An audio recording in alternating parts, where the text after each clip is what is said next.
நித்தி ஆயோக் கூட்டம் டெல்லியில நடக்குது.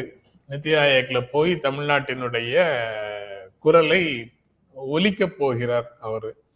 என்னென்ன தேவை என்பதை ஒலிக்கப் போகிறார்.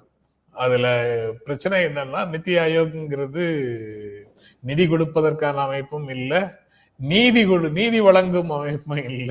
NITI அப்படிங்கிறத NITI அப்படின்னு சேர்த்து நம்ம சொல்லிட்டு இருக்கிறோம், அவ்வளவுதான். அதுக்கப்புறம் பிளானிங் கமிஷன் முன்னாடி இருந்தது. 50கள்ல இருந்து பிளானிங் கமிஷன் இருந்தது. பல 5 ஆண்டு திட்டங்களை முடிவு செய்து சோவியத் யூனியனுடைய ஃபார்முலாவை எடுத்துட்டு நேரு அந்த முறைகளை கையாண்டார்.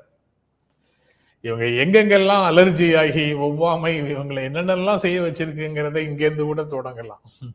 நீங்க 2014 ஆட்சிக்கு வந்ததுக்கு அப்புறம் 2015 பிளானிங் கமிஷனை அபாலிஷ் பண்ணிட்டு, பிளானிங் கமிஷனை கலைச்சிட்டு நித்தி ஆயோக உருவாக்குனாங்க. இது மாநிலங்களுடைய வளர்ச்சி குறித்து அங்க பேசிட்டு அதுக்கப்புறம் அதுக்கு தகுந்த மாதிரி செயல்படுவோம் அப்படின்னு சொன்னாங்க.